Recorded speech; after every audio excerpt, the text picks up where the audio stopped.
Well, hello. It's January 1st, 2022, and me and Paco is sitting here talking.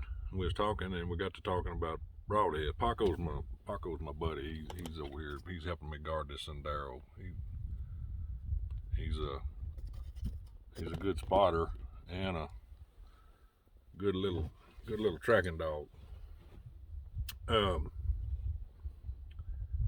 Broadheads. It's always a hot topic amongst some people.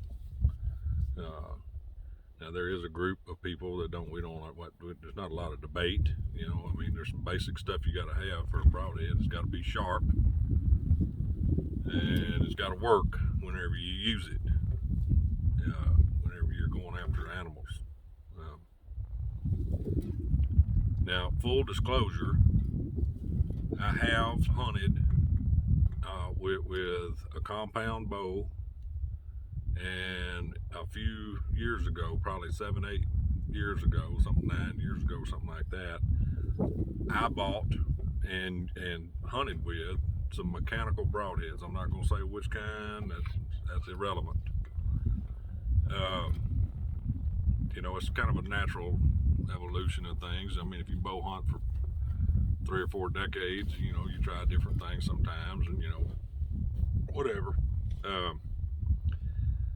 The compound bow that I shot, and I've done that a couple of times over the last 40 years. I hunted with compounds before, but I didn't use sights with them. I just shot it like I learned how to shoot, and it worked. I mean, I killed animals with it. I killed deer with it, killed pigs with it, stuff like that. But I just, didn't learn with that. That's not the kind of bow I learned to hunt with. So I just kind of gravitated into it and then right back out of it. Okay. So knowing that I have actually experienced what I'm talking about, I'm going, and this is not to bash other kinds of broadheads or other kinds of equipment. It's not intended for that at all. It's just not.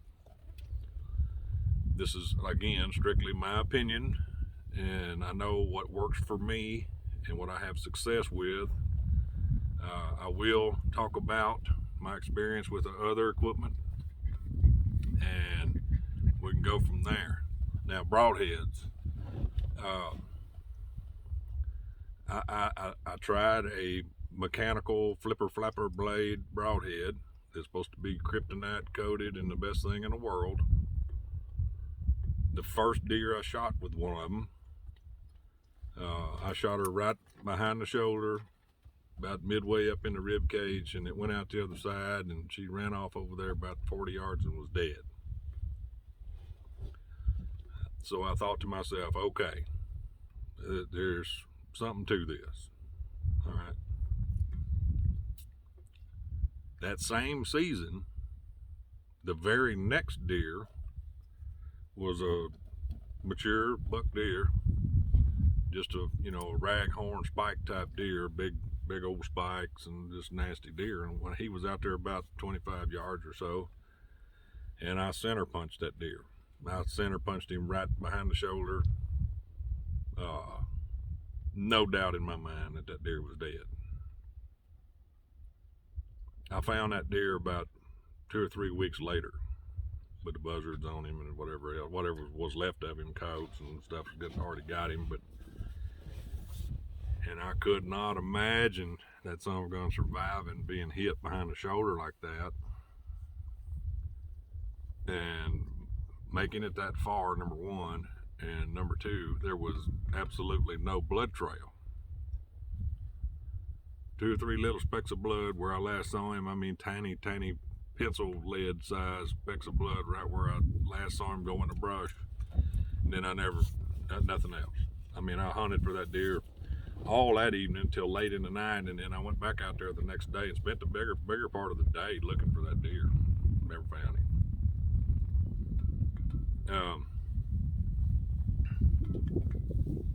That was my last experience with a mechanical broadhead. Some people shoot them and have great success with them. I am not one of those people. I am not bashing or anything like that, so don't. I'm just telling you what works for me, that I have confidence in, that I use regularly. I know with the style broadheads or the broadheads that I shoot, that everything that's in my back quiver or in my quiver, period, is razor sharp, and I'm not afraid to shoot anything with it, because I know it will do. If I do my part and hit the animal where I'm supposed to, they're not gonna live long. And the whole idea about with broadheads is to kill them where they're at. And what I mean by that is he's already, when you hit that deer, he's already dead. It's just a matter of how long. With the expectation of shooting a deer behind, right in the heart, and that deer creating so much hemorrhage on the inside, and you cut his heart, you shoot through his heart or his lungs or whatever, you want to do as much damage as you can so he's dead before he ever leaves the scene. He's running dead until he falls over, whether it's 10 yards or 75 yards. He's been dead for a long time. That's the whole deal. That's the whole thing. Kill them right where they're at. And then it's just a matter of chasing him down to where he finally stopped. Two different, and this was recent too. Not going to talk about what shows it was, but I was watching hunting shows, and they were hunting white-tailed deer. One episode of one of these shows, man shot this buck deer, what looked to me like a perfect shot, with some kind of compound bow and a mechanical broadhead. Shot the deer right behind the shoulder, quartering away just a little bit. No chance that deer should have survived. And towards the end of that episode, they were claiming, well, he wasn't hit that bad. He's okay. He'll be fine. I thought, man, something's wrong with that. And as true as I'm sitting here right now, the next episode, it was a totally different TV show. Another bow hunter with a compound bow and a mechanical broadhead shot a deer right on the shoulder with that broadhead. It couldn't have got more than that much penetration, I guess, because the arrow just looked like it stopped when it hit the deer. And the deer runs off, of course, and they look, and they spend half the TV show looking for this deer, and then they finally decide, well, he's probably okay. He survived. I was pretty shocked by that. If you take equipment in the woods that will not do or not create a mortal wound to an animal, and he's hit properly, meaning in the kill zone. I mean, I'm not saying everybody's perfect. I mean, I've shot a gut shot a deer myself before. I shot one in the hip on accident. Of course, it died, but I shot it in the hip and it bled out. But if you're carrying equipment into the woods and you don't have no more confidence in your equipment than that, you probably should stay home and keep shooting at your 3D target in the backyard. That's disturbing to me, that people can blow off something like that easily. I never would have accepted the fact, if I know I hit that deer right behind the shoulder, right where I was pointing that arrow, and it practically bounces off the deer, I would never, ever, ever carry that equipment back into the woods again. Not ever again. I wouldn't do it. And that's exactly what happened to me. When I lost that spike buck deer, that was the last time I shot a flapper blade broadhead. And there's tons and tons of people out there that have a lot of success with them. Okay, so what I'm saying here is not a general foo-foo on that kind of equipment statement. I'm just telling you what my experience is with it. Okay, and you can make up your own. Now I'm talking about shooting longbows and recurves, and mostly longbows, but recurves too. What people call it traditional archery or whatever, and wood arrows and stuff like that. Now, the broadheads that we all, if you've been shooting any amount of time, you know about Zwicky's, and you know about grizzly broadheads, you know about ace broadheads, and all these, the broadheads that's been around for 60, 50, 60, 70, 90 years or whatever. These broadheads have been around a long time, and there's been millions of animals killed with them in multiple continents. Okay, so after my experience with that, I put that back down. I said, I don't want to mess with that. I was shooting, without sights anyway, so rather than carry around whatever that bow weighed, I could carry my longbow. It feels like a stick. And I just went back I said, I'm just not going to do that no more. I just sold that bow and got completely back out of it. I don't do that no more. For your longbow,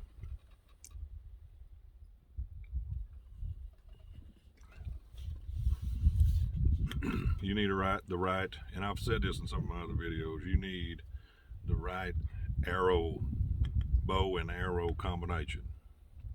Will make all the difference in the world. I would never, in my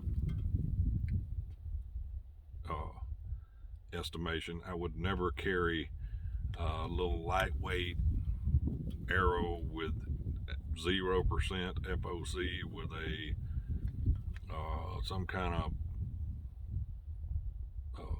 point on it and expect it to perform. Okay,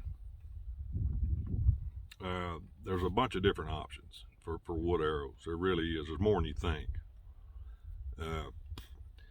You can add FOC to your wood arrows. There's several different ways. I talked about it in a previous video. You can drill the end of the shaft and put a nail or something in it, or screws or whatever you can fit in that hole. Taper it and put a point on it. Or there's a thing called woody weights that you can buy at any reputable traditional archery supplier or whatever. They have them. They even sell test kits, to fix them up. I will tell you that any of these things, if they're not installed properly, you're gonna have a poor experience. For example, this is one of my cedar shafts, and it has I forget what they call this. I bought this at this little adapter here at Three Rivers Archery. CNC milled. It's straight. It works. You can, if you're just bound and determined to use a screw and broadhead, this is a good. And now this thing weighs about 50 grains, so you got to consider that when you start talking about the spine of your arrows. I use it because I had a whole bag of these hex head blunts, and I can screw them bad boys in there, and there's my rabbit arrow. Hush, that's enough. That's my rabbit arrow. I carry 2 or 3 of these in my quiver all the time, in case I run across something I want to shoot. And they work good. This is not a stone point. So people say, well, that's not traditional archery. Well, you know what? You can go start wearing loincloths and napping rock heads if you want to, and that's great.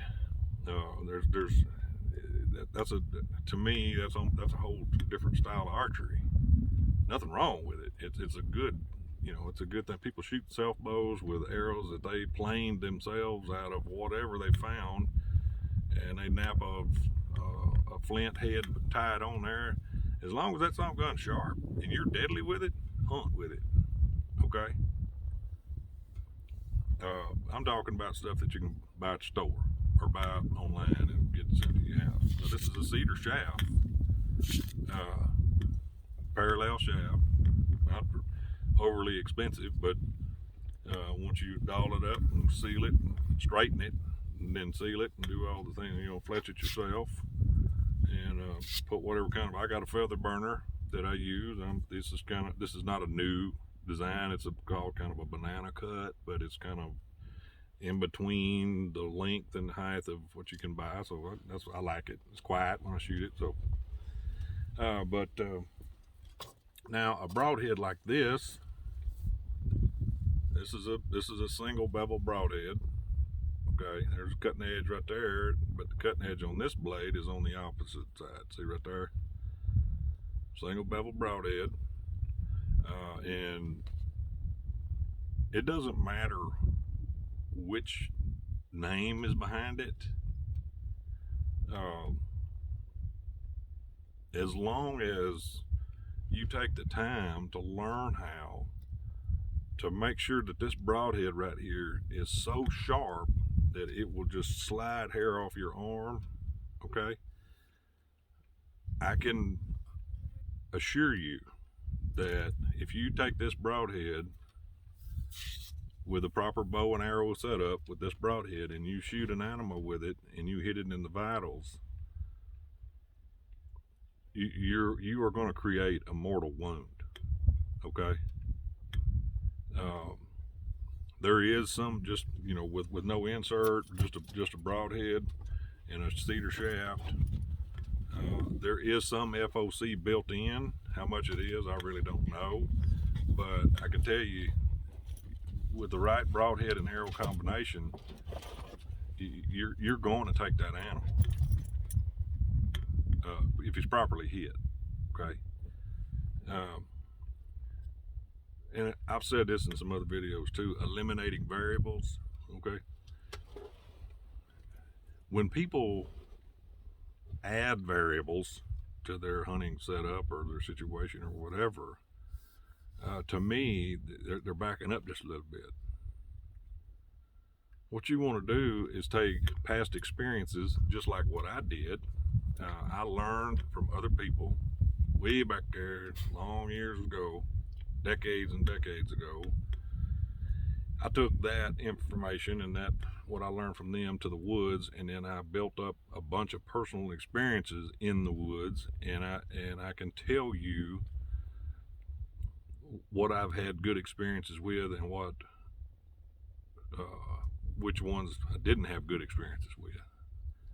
I'm just one single person, but I am very, very anal about my equipment. I want a deadly, sharp, and heavy or heavier broadhead on the front of my arrow. I want properly spined arrows for that head, and I want my bow shooting these arrows like darts.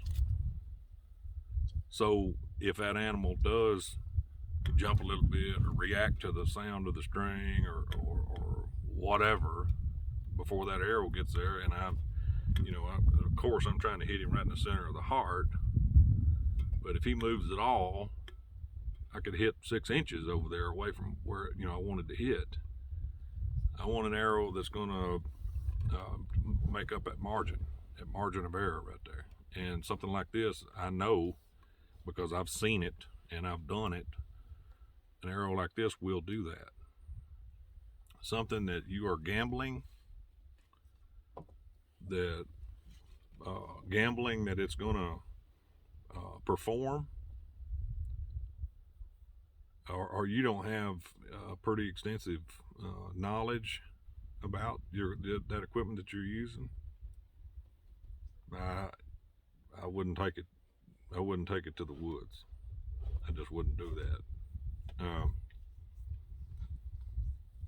So anyway, I know I'm probably there's probably some people out there right now pretty angry with me, but I'm gonna tell you right now, I don't trust anything that depends on momentum and inertia and everything else for it to deploy something to do it when it gets there. I want that son of a gun deployed when it leaves my bow, and I want that son of a gun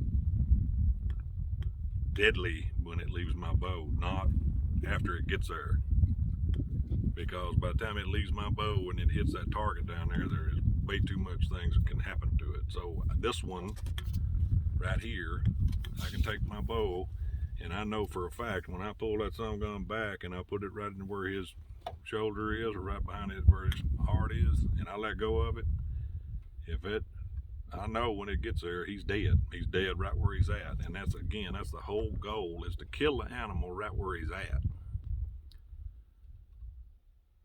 You know, the whole timing of him, when you hit it to where you find him at, he'd been dead the whole way over there. He just didn't know it yet. If you're depending on something else and hoping that it's going to knock a big enough hole in him to bleed him out, you might be asking for trouble. I mean, I could not imagine spending thousands and thousands of dollars to go on a hunt or leave the country and go to another continent to go hunting with something that I had to depend on that thing, deploying for it to do its damage. I wouldn't do it. Not being personally. Now I will say, again, there's people that do have success with them. I'm just not one of them people. So for all the beginners out there and eliminating variables, it might be a really good idea to get you a very, very sharp 2-blade, 3-blade, whatever broadhead that is sharp when it leaves your bow, instead of waiting on it to hit something before it gets sharp.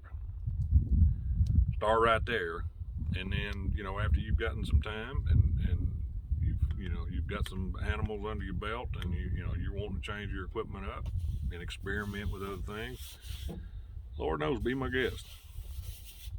This is again for beginner type folks that may not know as much about the dynamics of arrows and bows and momentum and inertia, all that.